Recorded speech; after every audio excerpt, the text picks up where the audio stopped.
Assalamualaikum warahmatullahi wabarakatuh. Alhamdulillahirrabbilalamin. Segala puji bagi Allah subhanahu wa ta'ala, karena atas rahmatnya dan karunia-Nya kita masih bisa diberikan kesehatan dan kesempatan untuk menuntut ilmu. Salawat serta salam semoga senantiasa tercurah kepada Nabi Muhammad SAW, keluarga, sahabat, dan seluruh umatnya hingga akhir zaman. Pada kesempatan kali ini, saya akan mempresentasikan materi yang berjudul Rahmatan lil Alamin, dari nilai ke aksi.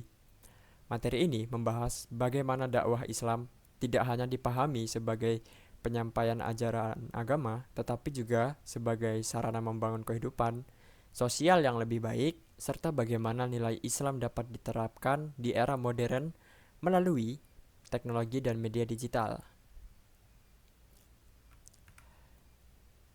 Izin memperkenalkan diri, nama saya Raffi Agustian Ramadhani dengan NIM 125140052 dari kelas R3. Mata kuliah yang saya ikuti adalah Agama Islam dengan dosen pengampu Bapak Yoga Anjas Pratama. Identitas materi. Pada materi ini terdapat 3 hal utama menjadi fokus pembahasan. Pertama adalah memahami peran dakwah dalam kehidupan sosial masyarakat. Kedua, memahami konsep dakwah rahmatan lil alamin di era modern. Ketiga, memahami peluang dan tantangan dakwah digital di tengah perkembangan teknologi informasi. Ruang lingkup materi mencakup pengertian dakwah, fungsi sosial dakwah, pembentukan moral dan akhlak, kepedulian sosial, dakwah digital, modernisasi beragama, serta peran mahasiswa dalam menyebarkan nilai-nilai Islam yang damai dan moderat.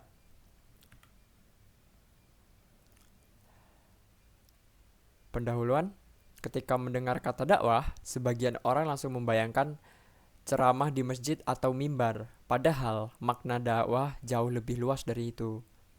Dakwah adalah proses mengajak manusia menuju kebaikan dan perubahan yang lebih baik sesuai ajaran Islam. Di era modern saat ini, masyarakat hidup di tengah perkembangan teknologi yang sangat cepat. Informasi dapat tersebar hanya dalam hitungan detik melalui media sosial. Karena itu, dakwah tetap relevan, bahkan semakin dibutuhkan agar masyarakat memiliki pedoman moral dan spiritual dalam menghadapi berbagai perubahan zaman. Penjelasan dakwah. Secara bahasa, dakwah berarti mengajak atau menyeru. Sedangkan secara istilah, dakwah adalah usaha mengajak manusia menuju jalan Allah melalui perkataan, perbuatan, maupun keteladanan. Berdasarkan jurnal yang digunakan, dakwah tidak hanya berfungsi menyampaikan ajaran agama, tetapi juga membina akhlak, memperbaiki perilaku, dan membantu manusia menjalani kehidupan yang diridhoi Allah Subhanahu wa Ta'ala. Dengan demikian, tujuan utama dakwah adalah menciptakan perubahan yang positif dalam diri individu maupun masyarakat. Contoh dalil. Landasan dakwah sangat jelas terdapat dalam Al-Quran. Quran Surah Ali Imran ayat 104 memerintahkan umat Islam untuk mengajak kepada kebaikan dan mencegah kemungkaran. Menjelaskan perintah Allah Subhanahu wa Ta'ala kepada umat Islam untuk senantiasa berdakwah, ma'ruf dan mungkar agar menjadi golongan yang beruntung. Quran Surah Ali Imran ayat 110 menjelaskan bahwa umat Islam disebut sebagai umat terbaik karena menjalankan tugas amar ma'ruf nahi mungkar. Menjelaskan bahwa umat Islam adalah umat yang terbaik yang dihadirkan untuk manusia. Quran Surah An-Nahl ayat 125 memberikan pedoman bahwa dakwah harus dilakukan dengan hikmah, nasihat yang baik, dan cara yang santun. Hal ini menunjukkan bahwa dakwah bukan sekedar menyampaikan kebenaran, tetapi juga memperhatikan metode penyampaiannya. Dakwah sebagai pembentuk masyarakat. Dakwah memiliki fungsi sosial yang sangat besar. Melalui dakwah, masyarakat tidak hanya memperoleh pengetahuan agama, tetapi juga belajar mengenai etika, tanggung jawab, dan kehidupan bermasyarakat. Dakwah dapat membentuk karakter individu, sehingga tercipta lingkungan yang lebih harmonis, tertib, dan saling menghormati. Karena itu, Dakwah sebenarnya merupakan sarana pembangunan sosial, bukan hanya kegiatan keagamaan semata. Membangun persatuan dan kerukunan. Salah satu peran penting dakwah adalah memperkuat persatuan dan kerukunan. Islam mengajarkan ukhuwah dan persaudaraan, baik sesama muslim maupun sesama manusia. Melalui dakwah, masyarakat diajak untuk menghormati perbedaan, menghindari konflik, dan menjaga perdamaian. Dalam masyarakat yang beragam seperti Indonesia sendiri, nilai toleransi menjadi sangat penting agar keberagaman dan dapat menjadi kekuatan, bukan sumber perpecahan. Contoh dakwah yang mempererat persatuan. Bentuk dakwah tidak selalu berupa ceramah. Bisa berupa gotong royong membersihkan lingkungan, pengajian warga, santunan kepada anak yatim, serta bantuan bagi korban bencana alam juga termasuk bentuk dakwah. Melalui tindakan nyata tersebut, masyarakat dapat merasakan langsung manfaat ajaran Islam. Inilah yang disebut dakwah bil hal, yaitu dakwah yang melalui perbuatan dan keteladanan. Menanamkan nilai moral dan akhlak. Dakwah berfungsi menanamkan nilai moral seperti kejujuran, tanggung jawab, disiplin, dan amanah. Nilai-nilai ini sangat penting karena menjadi fondasi dalam kehidupan pribadi maupun sosial. Seseorang yang memiliki akhlak baik tidak hanya bermanfaat bagi dirinya sendiri, tetapi juga bermanfaat bagi masyarakat di sekitarnya. Karena itulah, keberhasilan dakwah tidak hanya diukur dari banyaknya ilmu yang disampaikan, tetapi dari perubahan perilaku yang terjadi. Akhlak dalam kehidupan modern. Di era digital, akhlak tidak hanya terlihat dalam interaksi langsung tetapi juga dalam aktivitas di dunia maya. Contohnya adalah penggunaan media sosial yang secara bijak, tidak menyebarkan hoaks, tidak melakukan cyberbullying, dan menghormati perbedaan pendapat. Teknologi sendiri dapat menjadi sarana kebaikan apabila digunakan dengan benar. Namun, dapat menjadi sumber masalah apabila digunakan tanpa etika. Menumbuhkan kepedulian sosial. Dakwah juga mengajarkan kepedulian terhadap sesama. Bentuknya dapat berupa zakat, sedekah, bantuan kemanusiaan, maupun sikap empati kepada orang lain. Ketika masyarakat memiliki kepedulian sosial yang tinggi, kesenjangan sosial dapat berkurang dan hubungan antar individu menjadi lebih baik. Karena itu, dakwah berperan dalam menciptakan masyarakat yang saling membantu dan saling peduli. Dakwah dan pencegahan perilaku menyimpang. Dakwah juga berfungsi sebagai upaya preventif terhadap berbagai perilaku menyimpang. Contohnya seperti bullying, narkoba, kekerasan, pornografi, hoaks, dan ujaran kebencian. Melalui pendidikan moral dan agama, masyarakat diberikan pemahaman mengenai dampak negatif dari perilaku-perilaku tersebut. Dengan demikian, dakwah menjadi salah satu sarana yang paling penting dalam menjaga kualitas moral masyarakat.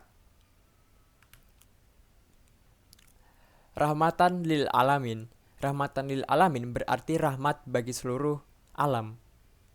Konsep ini menunjukkan bahwa Islam hadir membawa manfaat, kedamaian, dan kebaikan bagi sebuah makhluk tanpa memandang perbedaan agama, suku, maupun budaya.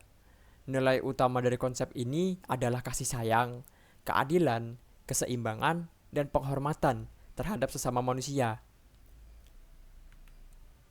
Dakwah melalui media sosial dan teknologi. Saat ini, dakwah tidak lagi terbatas pada masjid atau majelis ilmu. Media seperti YouTube, Instagram, TikTok, podcast, dan platform digital lainnya telah menjadi sarana dakwah yang sangat efektif. Melalui media tersebut, pesan Islam dapat menjangkau masyarakat yang lebih luas, terutama pada generasi yang muda yang masih aktif menggunakan internet. Manfaat dakwah digital. Dakwah digital memiliki banyak kelebihan. Pesan yang dapat disebarkan dengan cepat, menjangkau audiens yang luas, serta dapat diakses kapan saja dan di mana saja. Selain itu, media digital memungkinkan penyampaian dakwah dalam bentuk yang lebih kreatif seperti video, infografis, animasi, podcast, sehingga lebih menarik bagi masyarakat modern. Tantangan dakwah di era digital. Di balik berbagai manfaatnya, dakwah digital juga menghadapi banyak tantangan. Hoaks agama, ujaran kebencian, radikalisme, cyberbullying, dan rendahnya literasi digital. Itu adalah merupakan beberapa contoh tantangan yang harus dihadapi.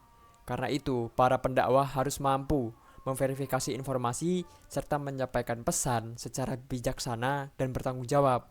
Tidak sembarangan menyampaikan pesan tanpa tanggung jawab yang bisa dipertanggungjawabkan gitu. Penyebaran nilai Islam moderat. Islam moderat mengajarkan keseimbangan, toleransi, anti kekerasan dan penghormatan terhadap perbedaan. Melalui dakwah digital, nilai-nilai tersebut dapat disebarluaskan kepada masyarakat secara lebih efektif. Pendekatan yang santun dan tidak menghakimi sangat penting agar dakwah dapat diterima oleh berbagai kalangan. Peran mahasiswa dalam dakwah. Mahasiswa memiliki posisi strategis dalam dakwah modern. Sebagai generasi yang dekat dengan teknologi, mahasiswa dapat menjadi teladan dan pengguna media sosial yang sehat. Mahasiswa juga dapat membuat konten edukatif, menyebarkan informasi yang benar, serta menjadi agen perubahan yang membawa nilai-nilai Islam yang damai dan moderat. Kesimpulannya, berdasarkan pembahasan yang telah disampaikan, dapat disimpulkan bahwa dakwah memiliki peran penting dalam membangun kehidupan sosial melalui pembentukan akhlak, persatuan, dan kepedulian sosial. Di era modern, dakwah perlu memanfaatkan teknologi secara bijak agar pesan Islam dapat menjangkau masyarakat yang lebih luas. Teknologi bukan ancaman, melainkan peluang apabila digunakan untuk menyebarkan kebaikan. Pesan moral yang bisa disampaikan adalah bahwa dakwah bukan hanya tugas para ulama atau tokoh agama saja. Setiap muslim dapat berdakwah melalui perkataan yang baik, perilaku yang baik, serta kontribusi positif bagi masyarakat. Dengan demikian, nilai rahmatan lil alamin benar-benar dapat diwujudkan dalam kehidupan sehari-hari. Sekarang kita berlanjut ke quiz time. Di sini ada 4 pertanyaan yang sudah disiapkan oleh beberapa volunteer seperti teman-teman saya, yaitu yang pertama, apa tantangan terbesar dalam dakwah digital saat ini? Yang kedua, bagaimana cara berdakwah yang baik di media sosial?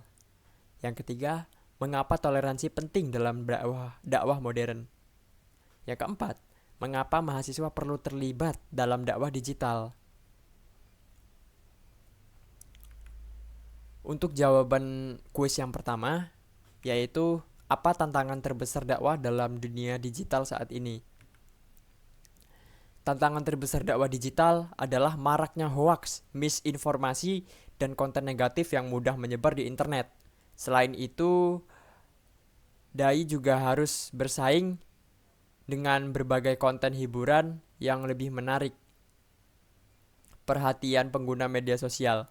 Karena itu, dakwah perlu disampaikan secara kreatif, relevan, dan tetap berlandaskan sumber yang terpercaya.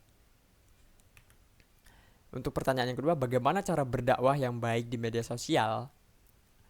Dakwah yang baik di media sosial bisa dilakukan dengan menyampaikan pesan secara santun, bijaksana, dan berdasarkan ajaran Islam yang benar. Penyampaian harus menyesuaikan karakteristik audiens, menggunakan bahasa yang mudah dipahami, serta memanfaatkan media menarik seperti video, infografis, atau konten interaktif lainnya. Untuk pertanyaan yang ketiga, mengapa toleransi penting dalam dakwah modern? Toleransi penting karena masyarakat saat ini terdiri dari berbagai latar belakang, agama, budaya, pandangan. Dengan sikap toleransi, dakwah dapat dilakukan secara damai tanpa menimbulkan konflik atau perpecahan. Toleransi juga mencerminkan nilai Islam yang mengajarkan penghormatan terhadap sesama manusia serta pentingnya hidup berdampingan secara harmonis. Untuk pertanyaannya keempat, mengapa mahasiswa perlu terlibat dalam dakwah digital?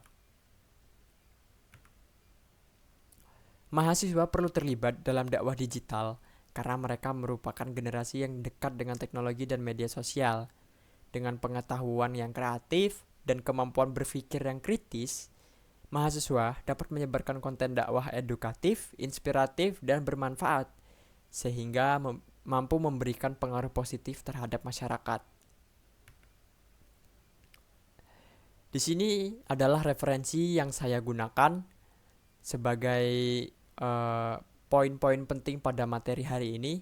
Yang pertama ada jurnal Mas Fufah 2019 dakwah digital Habib Hussein Jafar Al-Hadar, itu jurnal dakwah. Yang kedua ada jurnal 2021 perkembangan dakwah melalui media sosial Instagram dari At-Tariq. Lalu ada Budiman SA dan Isnaini 2019 penyuluhan peran santri dalam menjawab tantangan dakwah di era digital, jurnal loyalitas sosial. Faisal J 2021 peran dakwah dalam keluarga dan relevansi bagi pembentukan karakter anak, Al-Qodo. Lalu yang terakhir ada jurnal Fatur Rahman DKK dan kawan-kawan 2024 dakwah digital sebagai sarana peningkatan pemahaman modernisasi beragama di kalangan pemuda. Demikian presentasi yang dapat saya sampaikan. Mohon maaf apabila terdapat kekurangan dalam penyampaian maupun isi materi. Terima kasih atas perhatian Bapak dosen dan teman-teman sekalian yang sudah menonton. Saya izin mengundurkan diri. Saya akhiri. Wassalamualaikum warahmatullahi wabarakatuh.